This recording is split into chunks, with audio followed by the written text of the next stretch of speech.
Olá, boa noite a todos. Vamos aqui fazer mais um estudo virtual do livro Conduta Espírita, com o tema Perante a Enfermidade. E para a leitura de harmonização, eu vou ler um trecho do texto Aflições, do livro Caminho, Verdade e Vida. É inegável que em vosso aprendizado terrestre atravessareis dias de inverno ríspido, em que será indispensável recorrer às provisões armazenadas no íntimo, nas colheitas dos dias de equilíbrio e abundância. Contemplareis o mundo na desilusão de amigos muito amados, como templos em ruínas, sob os embates de tormenta cruel. Não olvidemos, portanto, que nas aflições é imprescindível tomar-lhe a sublime companhia e prosseguir avante com a sua serenidade e o seu bom ânimo, se referindo ao Mestre Jesus. Então, meus queridos, vamos elevar os nossos pensamentos, vamos deixar os nossos corações envolvidos pelas vibrações de amor e paz da espiritualidade amiga aqui presente e dar início ao nosso estudo de sexta-feira, das 19 horas, pedindo que todos aqui, encarnados e desencarnados, sejam amparados e que essas mensagens, essas palavras, melhor dizendo, que serão proferidas agora, possam fazer sentido para todos que estão ouvindo, para todos os que estão vinculados a esse estudo, tornando essa caminhada, principalmente em relação à enfermidade, mais serena e mais tranquila. Que assim seja, graças a Deus. Pessoal, esse livro, o Conduta Espírita, ele é muito interessante porque é o que o nome fala mesmo, né? É sobre a conduta, ou seja, sobre como nós devemos nos comportar, a nossa postura de forma espírita diante de vários acontecimentos. Então, ele tem perante a enfermidade, perante o trabalho, perante os desafios que vão aparecendo. Ele tem vários textos relacionados a várias situações do nosso cotidiano. E esse, perante a enfermidade, não temos como negar que é o que é muito presente nas nossas vidas, porque nós sempre estamos com alguma enfermidade, né, seja do corpo ou seja da alma, e pode ser uma gripezinha que às vezes passa e volta, pode ser algo mais que enseje mais cuidados, que necessite de mais cuidados, pode ser uma doença um pouco mais grave, pode ser algo crônico, pode ser algo passageiro, mas sempre nós estamos lidando com esse problema, com essa dificuldade. E às vezes, mesmo que não seja conosco, pode ser em alguém próximo, algum amigo, alguém conhecido, alguém que more com a gente, alguém que faça parte da nossa família. Então é interessante esse texto, como todos os outros, para que nós possamos ouvir as instruções aqui trazidas pelos nossos amigos sobre como lidar, como deve ser a conduta espírita diante da enfermidade.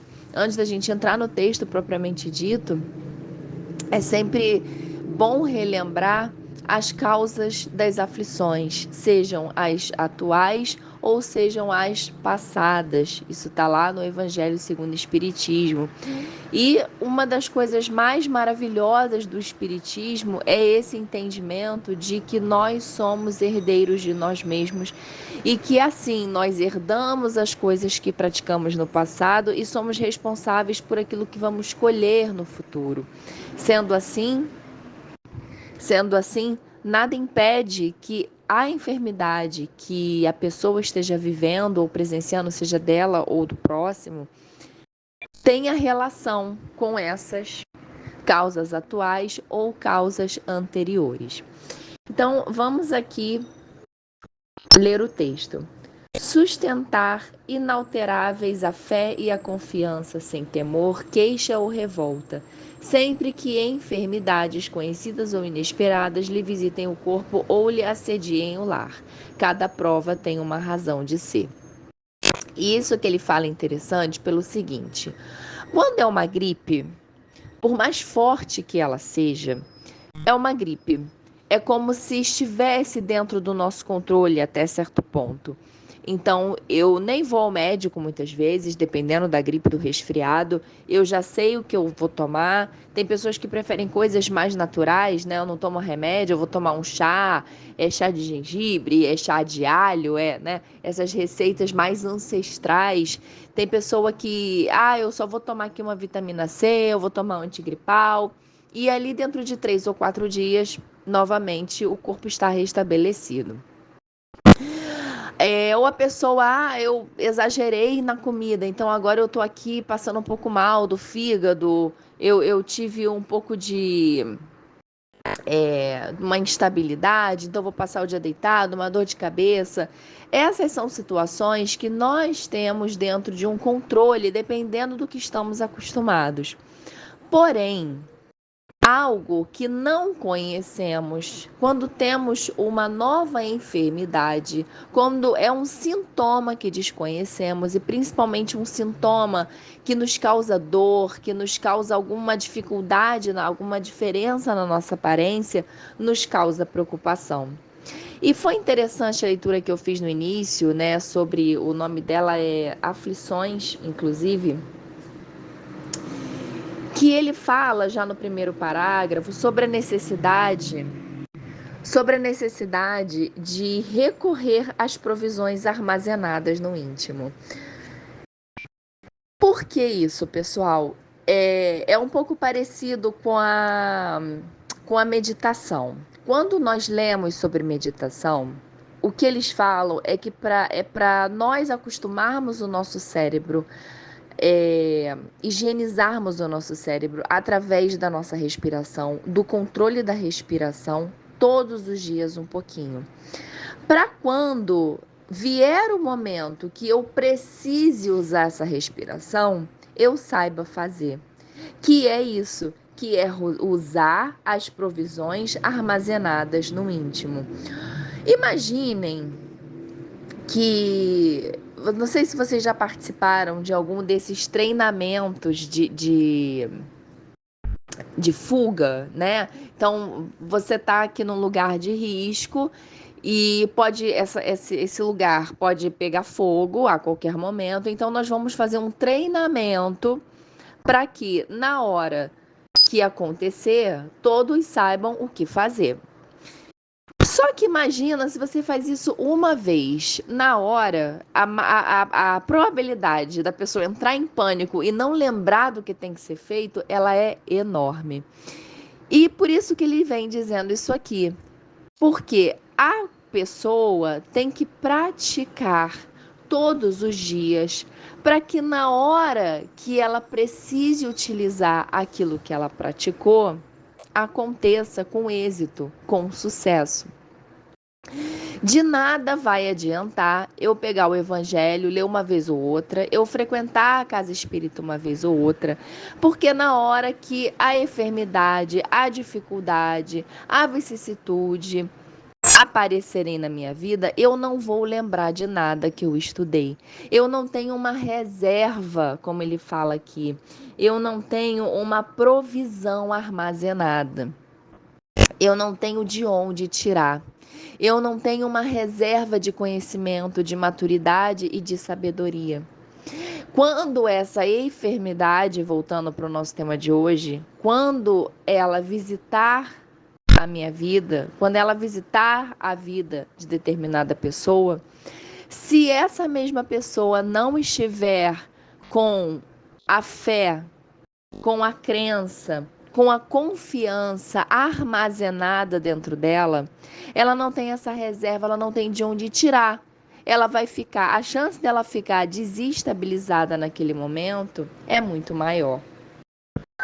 Então é por isso que ele fala que nós temos que cultivar esse hábito. É a fé raciocinada e a confiança, entendendo que cada prova tem uma razão de ser.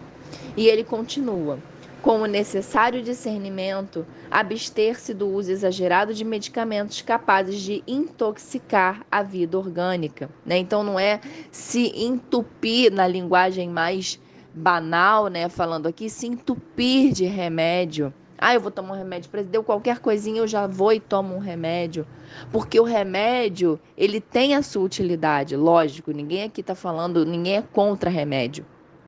Mas ele tem uma utilidade para aquele momento.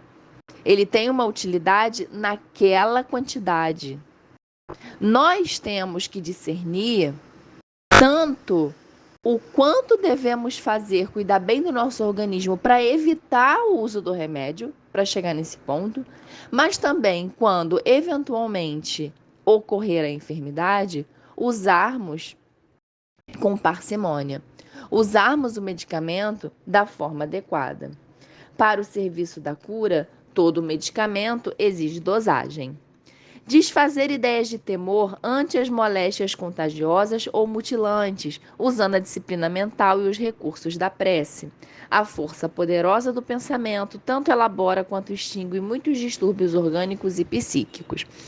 É o que nós vimos na pandemia, não desmerecendo a gravidade da situação, mas existiram muitas outras complicações derivadas da pandemia que não eram só do próprio vírus, que não era só das próprias complicações da doença do Covid.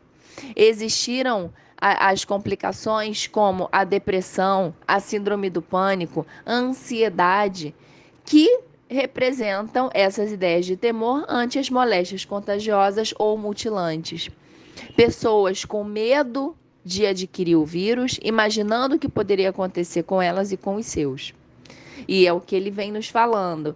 A força poderosa do pensamento tanto elabora quanto extingue muitos distúrbios orgânicos e psíquicos. É o que nós vimos acontecendo. Depois de amenizada a questão da pandemia, muitas pessoas até hoje ainda sofrem com os resquícios, com as consequências desses pensamentos. Sabendo que todo sofrimento orgânico é uma prova espiritual dentro das leis kármicas, jamais recear a dor, mas aceitá-la e compreendê-la com desassombro e conformação. A intensidade do sofrimento varia segundo a confiança na lei divina. Quem está me ouvindo ou quem está lendo isso pode pensar, tá, falar é muito fácil, fazer é o mais difícil. E aí nós voltamos ao texto inicial. Nós voltamos à necessidade do dia a dia, da importância de cultivar a fé, da importância de estar em contato com Deus. Por quê?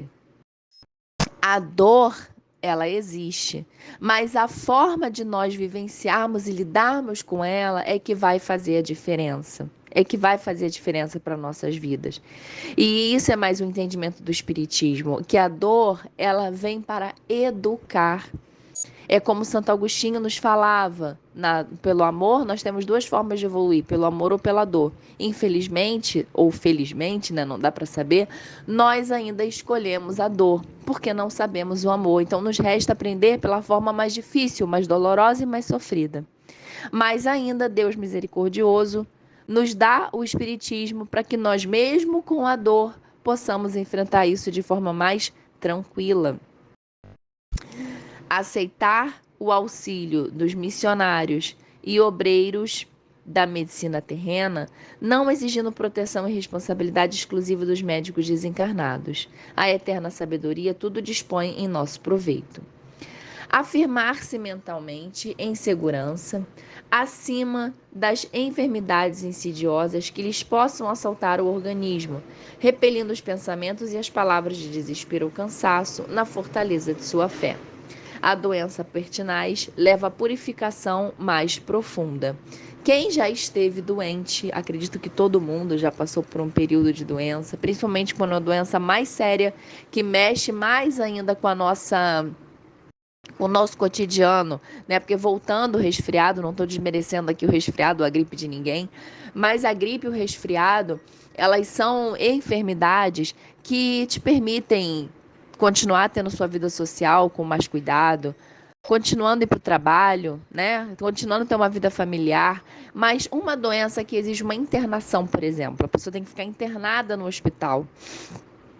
A pessoa tem restrições alimentares, às vezes restrições de visita, não pode ver, as pessoas têm um horário reduzido de visita, ou tá completamente sedado Existem muitas situações complicadas. Nessas horas é mais difícil o entendimento. E é o que ele fala, que a doença pertinaz leva à purificação mais profunda. Por quê? Dependendo de como a pessoa lidar com isso e a importância do espiritismo, ela vai naquele momento de dor, de sofrimento, refletir sobre o que ela pode mudar. Refletir em como ela pode melhorar as coisas que ela tem feito. Refletir sobre as coisas que levaram, de repente, ela estar naquele estado e mudar dali para frente. Aproveitar a moléstia como período de lições, ele fala aqui, sobretudo como tempo de aplicação dos valores alusivos à convicção religiosa.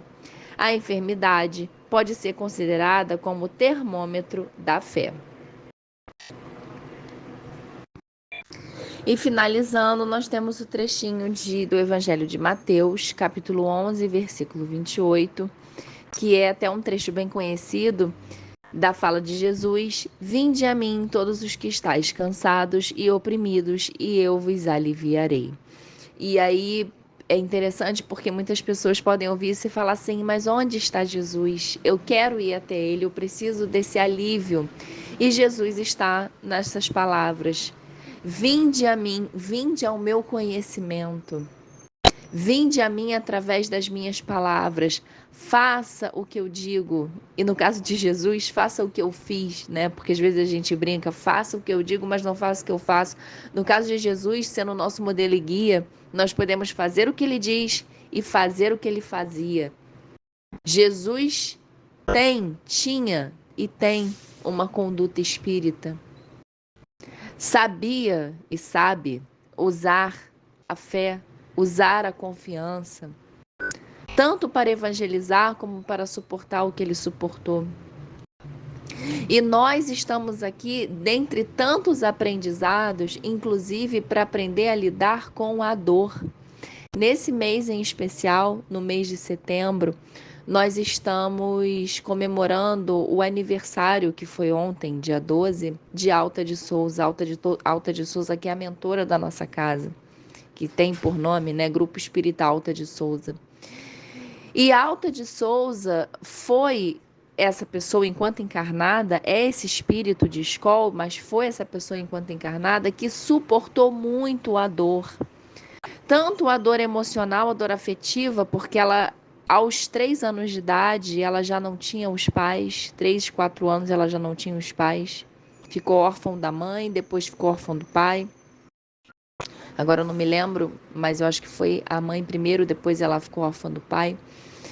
E foi passando por várias dificuldades, rejeições, principalmente da sua época por ser mulher, dificuldade de arranjar um trabalho, dificuldade de ser reconhecida, até que aos 24 anos ela também veio a falecer de tuberculose.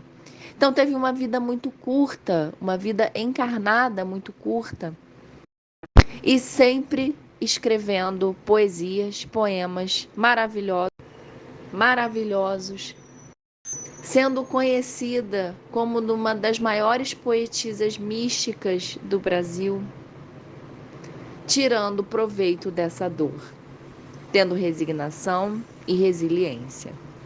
E na própria doutrina espírita, né, todos não, mas muitos espíritos que nos trazem conhecimentos. Se a gente for olhar a biografia de cada um, vamos ver episódios de dor, de sofrimento, de doenças, principalmente ao fim da sua encarnação. O próprio Chico escreveu tantos livros com dificuldade nas vistas e foram prosseguindo a sua caminhada. Então, pessoal, acima de tudo, depois do que nós vimos aqui, ser espírita perante a enfermidade é manter a nossa fé. Ninguém está pedindo para ser um super-herói. Ah, não sinto dor nenhuma, estou maravilhoso. Não é isso. Mas é não perder a fé. É se manter confiante, acima de tudo, entendendo que nada é por acaso.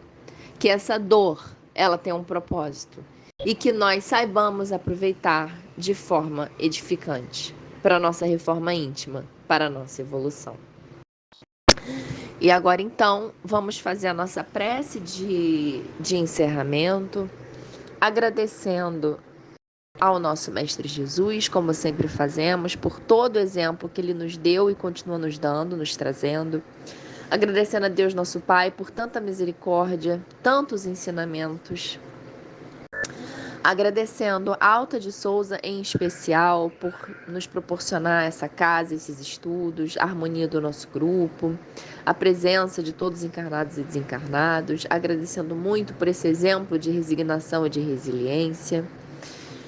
E pedindo para que, em especial, com base nesse estudo, que nós possamos lidar cada vez melhor, com mais serenidade, com mais amor, com mais fé, com as enfermidades que aparecerem nas nossas vidas, nas nossas encarnações. Que assim seja, graças a Deus.